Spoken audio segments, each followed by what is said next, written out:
गो रहल बा। नेपाल में अगर बात कल जाए तो टोटल संक्रमित संख्या अपने के 59 गो रहल बा। और हमने के विभिन्न जगह के अपडेट करावे के ही क्रम में बानी सन। और विभिन्न जगह के अपडेट करावे के क्रम में अपने के बात कल जाए अगर तो अपने के नेपाल में 16 जना अपने के ठीक भी हो चुकल बानी। 16 जना ठीक होके घर पे फरकल के अवस्था रहल बा, अर्थात रिटर्न भइल के अवस्था भी रहल बाटे। जौन हमने के जानकारी में रहल, जानकारी भी अपने करा रहल बा विशेष अपडेट के मार्फत से। और हर एक जगह के जो ताज़ा अपडेट रहला ताज़ा अपडेट लेके अपने के बीच में उपस्थित हो गए सन। और अभी के क्रम में हमने के विशेष अपडेट कराम सन जौन अपने के कोरोना वायरस के विश्वव्यापी रूप में का रहल बा अपडेट। और विश्वव्यापी रूप में अपडेट जौन रहल बा ऊपर अगर बात की जाए तो अभी तक टोटल वायरस के कोरोना वायरस के कारण से टोटल मरे वाला संख्या हो चुकल बा अपने के 2,39,622 आदमी के मृत्यु हो चुकल बा कोरोना वायरस के कारण से। विश्वव्यापी रूप में अगर देखल जाए तो मृत्यु होके के जौन संख्या रहल बाटे वो अपने के 2,39,622 आदमी के मृत्यु हो चुकल बा। वैसे हमने के विशेष बात करें सन अपने के टोटल संक्रमित के बात कर जाए तो अभी तक टोटल संक्रमित संख्या जो रहल बाटे वो 34,02,159 आदमी के हो गल बा टोटल संक्रमित संख्या रहल बाटे। तो अगर बात कर अपने के रिकवरी की अगर बात कर जाए तो अभी तक रिकवरी अपने के टोटल रिकवरी रहल बाटे 10,83,941 रहल बा टोटल रिकवरी रहल बा। जिनमें से अगर बात कर जाए हमने के कंट्री वाइज बात करी सन तो यूएस के अपडेट कराम सन। यूएस में अपने के अभी के अपडेट अनुसार वहाँ पे रहल बाटे 11,31,492 आदमी टोटल संक्रमित रहल बा। मृत्यु की अगर बात की जाए तो वहाँ पे 65,776 आदमी के मृत्यु हो चुकल बा यूएस में। वैसे अगर बात की जाए अपने के रिकवरी के तो यूएस में अपने के अभी तक 16,100 वहाँ की बात करिए अगर रिकवरी के तो 1,61,563 आदमी टोटल रिकवरी भी हो चुकल बा यूएस की अगर बात की जाए तो। वैसे अपने के स्पेन की बात करें सन स्पेन में अपने के टोटल अपडेट अपने के स्पेन के रहल बाटे 2,42,988 आदमी टोटल संक्रमित रहल बा। जिनमें से अगर बात की जाए मृत्यु की अगर बात की जाए तो स्पेन में अभी तक मृत्यु के जौन रहल बाटे संख्या रहल बाटे वो हमने के विशेष जानकारी कराम सन। अपने के अभी तक 24,824 आदमी टोटल स्पेन की अगर बात की जाए तो स्पेन के अपने के मृत्यु संख्या। वैसे अपने के विशेष बात करें अगर स्पेन के अभी तक रिकवर के बात की जाए तो अभी तक स्पेन में टोटल रिकवर रहल बाटे अपने के 1,42,450 रहल बाटे अपने के रिकवर रहल बाटे स्पेन के। वैसे अपने की जानकारी कराम सन अपने के इटली के अगर जानकारी करावल जाओ तो इटली में अपने के अभी तक टोटल संक्रमित संख्या रहल बाटे 2,07,428 रहल बा। जिनमें से अगर बात की जाए अपने के मृत्यु के तो 28,236 आदमी के मृत्यु हो चुकल बा इटली में। और विशेष अगर बात की जाए अपने के रिकवर के तो इटली में अभी तक के अपडेट अनुसार वहाँ पे 7,000 अपने के 78,249 आदमी टोटल वहाँ पे रिकवर भी हो चुकल बा, अर्थात ठीक होके घर पे फरकल के भी अवस्था रहल बाटे। अपने के बात की जाए विशेष करके अपने के इटली की अगर जानकारी कराई सन था। और इस जानकारी के क्रम में अपने के विभिन्न जगह के अपडेट करावे के क्रम में मानी सन, विभिन्न जगह के अपडेट जोड़े के क्रम में मानी सन। बात करें सन अपने के यूके के अर्थात यूनाइटेड किंगडम के बात करें सन। यूनाइटेड किंगडम के अगर बात की जाए तो वहाँ पे अपने के टोटल संक्रमित संख्या जो रहल बाटे वो अपने के 1,67,454 रहल बाटे टोटल संक्रमित संख्या। जिनमें से अगर बात की जाए अपने के मृत्यु के तो 27,510 आदमी के मृत्यु हो चुकल बा। और रिकवर के बात की जाए तो वहाँ पे कोई भी रिकवर अभी तक नहीं के रहल। वैसे अपने के विशेष जानकारी क्रम से अपने के फ्रांस में अपने के 1,67,000 अपने के संक्रमित टोटल संक्रमित संख्या रहल बा। जिनमें से अगर बात की जाए अपने के तो 24,594 आदमी टोटल जौन बाटे मृत्यु हो चुकल बा। वैसे अपने के बात की जाए तो अपने के 50,212 आदमी ठीक होकर घर पे लौटल के भी हमने के जानकारी मिल रहा बा। ये अपडेट करावे के क्रम में बानी सन। विशेष अपडेट के साथ में पुनः हमने बात करें सन अब जर्मनी के। और जर्मनी की अगर बात की जाए तो जर्मनी के अपने के टोटल जो रहल बाटे संक्रमित संख्या रहल बा 1,64,077 आदमी टोटल संक्रमित रहल बाटे। जिनमें से बात कर जाए तो 6,736 आदमी के अभी तक मृत्यु हो चुकल बा। और 1,29,000 आदमी ठीक होकर घर पे लौटल के भी अवस्था रहल बा जौन अपने की जानकारी करा रहल अपडेट के मार्फत से। वैसे हमने के बात करें सन टर्की के अगर जानकारी देवल जाए तो टर्की में अभी तक टोटल संक्रमित संख्या जौन रहल बाटे टोटल संक्रमित संख्या टर्की में अपने के 1,22,392 रहल बा। जिनमें से अगर बात की जाए अपने के तो 3,268 आदमी अभी तक 3,268 आदमी के मृत्यु हो चुकल बा। और 53,808 आदमी की अगर बात की जाए तो अपने के रिकवर होकर घर पे फरकल के अवस्था रहल बा। अपने को इसी बात करें रशिया के जहाँ के प्रधानमंत्री के भी कोरोना वायरस की पुष्टि हो चुकल बा। और प्रधानमंत्री भी कोरोना वायरस के जो कोरोना वायरस के कारण से अपने के विशेष बात कल जाए तो अपने के प्रधानमंत्री भी संक्रमित बानी। उ जगह के बात करें सर रसिया के, और रसिया के अगर बात कल जाए तो रसिया के टोटल संक्रमित संख्या जो रहल बाटे अपने के वहाँ पे 1,14,431 रहल बा, जिनमें से अगर बात कल जाए तो अपने के 1,169 आदमी के अपने के मृत्यु हो चुकल बा। और विशेष अगर बात कल जाए अपने के रसिया के तो वहाँ पे अभी तक के 13,220 आदमी ठीक होके घर पे फरकल के भी अवस्था रहल बा। वैसे ही जानकारी करावे के क्रम में विशेष हमने के बात करें सन ईरान के अगर जानकारी दीसन तो ईरान में अपने के अभी तक टोटल जो रहल बाटे अपने के 95,646 अपने के टोटल संक्रमित संख्या रहल बा, जिनमें से अगर बात कीजिए अपने के तो 6,091 आदमी टोटल 6,091 आदमी अभी तक मृत्यु हो चुकल बा, और 76,318 आदमी अभी तक ठीक होकर घर पे लौटल के भी जानकारी रहल बा।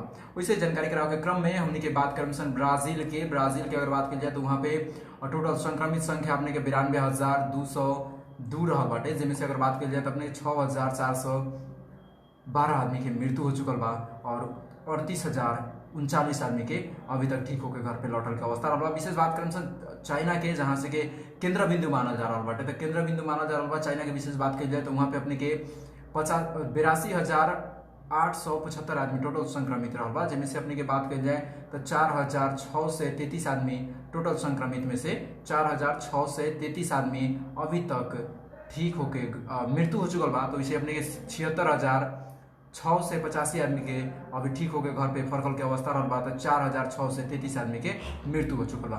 विशेष जानकारी के साथ में हमने के विभिन्न जगह के अपडेट करावे के क्रम में बानी सन इंडिया के बात करें सन, और इंडिया के बात करे के क्रम में अगर बात करिए अपने के तो अभी के अवस्था में विशेष करके हमने की जानकारी कराम सन इंडिया के, और इंडिया के अपडेट करावे के क्रम में अगर बात करिए अपने के तो 37,336 रहल बाटे टोटल संक्रमित संख्या जो रहल बाटे 37,336 रहल बा, जिनमें अगर बात की जाए तो अपने के 1,223 आदमी के मृत्यु हो चुकल बा। इंडिया में 1,223 आदमी के मृत्यु हो चुकल बा। इंडिया के अगर बात करें हमने के विशेष अपनी जानकारी कराम, वैसे अपने के अगर बात करें रिकवर के तो वहाँ पे 10,007 आदमी अभी तक ठीक होकर घर पे फरकल के अवस्था रहल बाटे। अभी अगर इंडिया के बात करी जाए तो वैसे अपने भी जौन रहल बाटे कोई भी जगह का अगर अपडेट चाहता नहीं तो अपने हमने के नंबर पर कॉल करके और हमने के जानकारी दे सकता नहीं, और साथ साथ हमने के विशेष करके विभिन्न जगह के समस्या पर भी हमने के बातचीत करे निसन, और अभी कोरोना वायरस से जो असर हो रहा बाटे वो असर पर भी विशेष हमने के बातचीत करे निसन। और ये सब जानकारी के साथ साथ में अपने के विभिन्न जगह हमने की जानकारी करा रहा बानी सन कि अभी कोरोना वायरस से का असर पड़ रहा बा। अगर विश्वव्यापी रूप में देखल जाए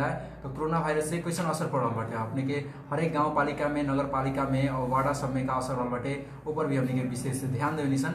और अभी के क्रम में हमने के विशेष बात करें सन अपने के विभिन्न जगह के जानकारी करावे के क्रम में इंडिया के हमने की जानकारी देनी सन। वैसे हमने की बात करें सिंगापुर के, वहाँ पे अभी तक 17,101 आदमी टोटल संक्रमित रहल बा, 16 आदमी के मृत्यु हो चुकल बा, और अभी तक 1,268 आदमी अभी तक ठीक होकर घर पर लौटल के अवस्था रहल बा। जौन हमने के सिंगापुर के अगर बात करी सन त वैसे हमने के कतार के बात करें सन, कतार के अगर बात की जाए तो 14,096 आदमी टोटल संक्रमित रहल बा, जिनमें से अगर बात की जाए तो अपने के 12 आदमी के मृत्यु हो चुकल बा। अपने कतार के बात करें तो कतार में 12 आदमी के मृत्यु हो चुकल बा। और रिकवर के अगर बात की जाए कतार में तो अभी कतार में रिकवर होके में 1,436 आदमी रिकवर होकर घर पे फरकल के भी अवस्था रहल बा। जौन अपने की जानकारी करा रहल सन विशेष अपडेट के मार्फत से। वैसे अपने के अपडेट करावे के क्रम में हमने के बात करें सन अपने के विभिन्न जगह के बात करे क्रम में मलेशिया के बात करें सन, और मलेशिया के अगर जानकारी दी अपने के तो मलेशिया के टोटल संक्रमित संख्या रहल बा 6,071 आदमी टोटल संक्रमित रहल बा, जिनमें से अगर बात की जाए तो अपने के 3 टोटल संक्रमित में से 103 आदमी के मृत्यु हो चुकल बा, और 4,210 आदमी अभी तक टोटल संक्रमित में से 4,210 आदमी घर पे फरक के अर्थात ठीक होके के अवस्था में रहल बा। इस रहल बा संपूर्ण जानकारी अपने के रहल बा। विशेष हमने के जानकारी का क्रम बानी सन प्रत्यक्ष प्रसारण के मार्फत से, और विभिन्न जगह के अपडेट करा रहे सन। अपने भी अपडेट चाहते हैं तो जगह हमने के अपने कॉल कर सकते हैं हमने के 98,162,43,590 पर, और उस नंबर पर अपने कॉल करके हमने के जानकारी भी दे सकते हैं कि अपने के कौन जगह के अपडेट चाहिए उस जगह के अपडेट भी हमने के कराम सन। वैसे अपने के विशेष बात करें नेपाल के, और नेपाल के अगर बात करी सन तो अभी तक नेपाल में टोटल संक्रमित के संख्या जो रहल बाटे 59 हो गल बा। नेपाल के संक्रमित संख्या अगर बात की जाए तो अपने के अभी तक 59 हो चुकल बा। और इनमें अगर देखा जाए रिकवरी की अगर बात की जाए तो अभी तक 16 आदमी ठीक होकर घर पे फरकल के भी अवस्था रहल बा। और नेपाल के जो कर्व रहल बाटे वो अपने के अभी भी अप में रहल बाटे। अगर बात करिए तो अप में अभी रहल बाटे, अर्थात कर्व अपने के लाइन बराबर होखला और एगो ऑफ होखला तो उमें ऑफ रहल बा, अर्थात बढ़ते जा रहल बा। संक्रमित संख्या देखल जाए तो दिन प्रतिदिन बढ़ते जाए के अवस्था में रहल बाटे अपने के। अगर विशेष करके अपने के बात करी सन नेपाल के अगर बात करी सन तो और इस जानकारी के साथ साथ में अपने के बीच में जौन भी अपडेट रहल बा वो अपडेट हमनी के हर एक पल लेके आ रहल बानी सन अभी और अपने के बीच में हमनी के विभिन्न अपडेट करावे के क्रम में बानी सन। संपूर्ण श्रोता के अगर अपने कोई भी जगह के अपडेट चाहते हैं तो अपने कमेंट भी कर सकते हैं। कमेंट के मार्फत से अपने के भी हमनी के जानकारी करावे के प्रयास करम सन कि अपने के कौन जगह के अपडेट चाहिए वो जगह के अपडेट कराम सन। और हमनी के प्रत्यक्ष प्रसारण के प्रयास रही सुबह में 7:20 में, वैसे अपने के 1 बजे से और वैसे अपने के रात के 9 बजे से विशेष अपने के प्रत्यक्ष प्रसारण ले भी हमने के प्रयास करम सन। और 3 टाइम में विशेष अपने के प्रत्यक्ष प्रसारण में कोरोना विशेष प्रत्यक्ष प्रसारण रहल जिसमें अपने के विशेष करके अपने के कोरोना वायरस से बात करम सन और साथ साथ समसामयिक जो जानकारी भी रहल जानकारी भी अपने के बीच में अपने के पहुँचावे के प्रयास रही। और अपने की बात कर जाए तो अभी के अवस्था में वीरगंज में 8 गो व्यक्ति के कोरोना वायरस के जो संक्रमित व्यक्ति रहल के रखल गई नारायणी में रखल गई। इसे अपने के विभिन्न जगह के बात करिए अपने के तो हमने के संपूर्ण जगह के अपडेट भी करेंगे सन। समसामयिक अपडेट पर भी विशेष अपने के जानकारी अपने के दे रहा है कि समसामयिक अपडेट कौन जगह अवस्था का रहा और इस संपूर्ण जानकारी के भी अपने के बीच में पहुँचावे के प्रयास रहा और कोशिश रहा हमने के कि हर एक पल के अपडेट अपने के बीच में लावे के। और अपने कोई भी जगह के लाइव भी अगर चाहते हैं कि हमने के लाइव करी सन उस जगह से तो अपने उस जगह के नाम हमने के रिकमेंड कर सकते नहीं, नाम अपने कमेंट कर सकते नहीं और कमेंट नाम जो अपने रिकमेंड करें उस चीज़ से हमने के जगह पर आके और हमने के प्रयास करें सन कि अपने के उस जगह से लाइव करी सन। हमने के साथ में जवाहिर शाह जी हमने के सुपर रेगुलर बनी वैसे हमने के साथ में हमने के सहकर्मी सनी चौरसिया जी भी हमने के साथ में रहनी है और वहाँ के भी देख रहा बने प्रत्यक्ष प्रसारण के मार्फत से।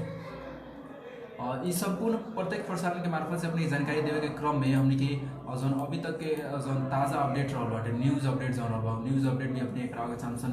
हमने के जो हेडलाइन रहा न्यूज़ हेडलाइन सब रहा और न्यूज़ के हेडलाइंस पर भी थोड़ा सा हमने के ध्यान देवे के चाहसन जो अपने के पूरा नेपाल के ही बात कही जाए तो इसे अपने के क्वारंटाइन में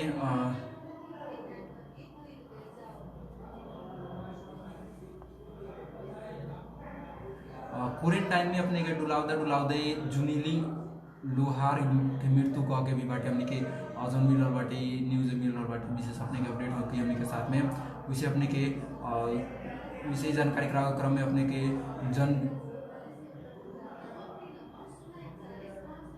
जन विद्रोह के जाहिरी में अनुसंधान शुरू कह के भी हमने के बाटे जो हेडिंग पर हमने के न्यूज़ रहले बनी सन। वैसे हमने के अगर बात की जाए तो अनुदान में धान बीउ देवे के हमने के जानकारी मिल रहा कि अनुदान में धान बीउ मिली के वैसे अपने के मार्च 1 के बाद में अपने के कोरोना संक्रमित के कारण के अपने के विश्व दर्जनों पत्रकार मृत्यु जोन बाटे मार्च 1 में अगर बात की जाए तो अपने के दर्जनों पत्रकार के मृत्यु भर बाटे कोरोना वायरस के कारण से ओकर भी अपने के विशेष न्यूज़ रखले बनी सन। वैसे अपने के कोरोना के समझदाई अपने के विशेष कोरोना के समझे खातिर अपने के विभिन्न संस्था द्वारा भी अपने के सहयोग सामग्री सब वितरण हो रहा बाटे। वैसे अपने के विद्यालय में एक जना मृत फेला अपने के भी हमने के न्यूज़ विशेष अपने के अपडेट करा सन। ऑस्ट्रेलिया चीन और कोरिया उड़ने नेपाल का एयरलाइंस कह के अपने के भी जो हेडिंग रहा भी हमने के न्यूज़ में डाले के और अपने के देख सकते हैं हमने के जाके ऑनलाइन में देख सकते हैं birgansanjal.com के ऑनलाइन में जाके देख सकते हैं। उतनी अपने के शक्तिशाली शासक रूप में सिंह द्वारा छिमेकी ओली का के हालत ये अपने के रहा बाटे विशेष करके ओली सरकार प्रति अपने के विशेष रहा बाटे न्यूज़ ऊपर भी अपने देख सकते हैं। उसे अपने के बाँके रूपन्देही आवत जावत में बंद करके बाँके रूपन्देही अभी स्थिल बाटे और भी हमने के विशेष अपडेट अपने करा रहा सन। अभी मिल जाए अपडेट भी हमने के अपने www.birgansanjal.com लॉगिन करके भी हमने के अवसर बाटे वहाँ से अपने जाके ताज़ा अपडेट अपने पढ़ सकते हैं, ताज़ा अपडेट जान सकते हैं। और हमने की प्रत्यक्ष प्रसारण से भी विभिन्न जगह के अपडेट अपने करावे के प्रयास कर रहा है कौन जगह के अपडेट का रहा और 2 नंबर प्रदेश की भी बात की जाए तो विशेष करके 2 नंबर प्रदेश की अवस्था का रहा ऊपर भी हमने विशेष करके जानकारी करावे के प्रयास करते हैं सन। विशेष हमने के बीरगंज की अगर बात की जाए तो बीरगंज के अपने के विभिन्न जगह रहा बाटे उस जगह की अवस्था का रहा ऊपर भी हमने की समसामयिक जानकारी रहा वो भी अपने करावे के अपने प्रयास करते हैं। बीरगंज के अगर ताज़ा अपडेट की बात करें अभी के बीरगंज के ताज़ा अपडेट हमने जानकारी करे सन तो बीरगंज में अभी 8 गो व्यक्ति के रखल गई नारायणी में और साथ साथ में अपने के 2 नंबर प्रदेश के एक मुख्य केंद्र बिंदु बनावल गई नारायणी एक खातिर विभिन्न जगह से विरोध भी हो रहा बा कि नारायणी में जो गरीब बा लोग खातिर भी सेवा उपलब्ध होके पड़ा लेकिन वैसे समय में अभी सेवा उपलब्ध नहीं हो पावा जना कारण से विभिन्न जगह के विरोध भी हो रहा बाटे और कहाँ तक सपोर्ट अभी मिल रहा बाटे सरकार द्वारा कहाँ तक समर्थन हो चीज़ के अभी जानकारी कुछ भी नहीं है। विशेष हमने जानकारी दी सन और साथ साथ में हमने के विभिन्न जगह से हमने के अपडेट भी करा रहे हैं कि हर एक जगह के समस्या का रहल बा, समस्या पर कैसन गहन विचार चल रहा बाटे। और अभी देश में एगो राजनीतिक जो चहल पहल रहा बा, राजनीतिक चहल पहल के भी देखल जाए तो एकदम उथल पुथल हो रहा बा, राजनीतिक माहौल के कहल जाए तो हर एक जगह पर अपने के हमने के पर्सा जिला के बात करी सन या फिर अपने के केंद्र के बात की जाए, हर एक जगह पे अपने के राजनीतिक उथल पुथल हो रहा बा। जैसे अपने के जौन गहूँ खदान वाली अपने चावल जो सड़ल नगर पालिका द्वारा चावल सड़ल देवल गई कह के वार्ड नंबर 14 के गुनासो जौन है ये भी हमने के मद्देनजर रखनी सन। और ओकरा खातिर अपने के छापा भी लागल अपने के वार्ड अध्यक्ष के घर में, विजय सरावगी जी के भी घर में, ये सब जानकारी भी अपने विशेष हमने करें सन। और साथ साथ में अपने के विभिन्न जगह के अपडेट भी लेकर आते हैं। अपडेट कैसा लग रहा है हमने के कमेंट करके और सलाह सुझाव भी दें। नंबर अपने के 9869 9688 नंबर बाजे पर अपने के विशेष व्हाट्सएप कर सकते हैं अपने के लिए कोई वीडियो रहा बटे तो, या फिर अपने कोई न्यूज़ अगर चाहते हैं संप्रेषण कराओ के। और एक खातिर प्रत्यक्ष प्रसाद समिति कृष्ण श्रीवास्तव छुटे चाहे प्रियसंजाल.com पे पेज लाइक करिए, यूट्यूब पर जाके अपने के सब्सक्राइब करिए। धन्यवाद।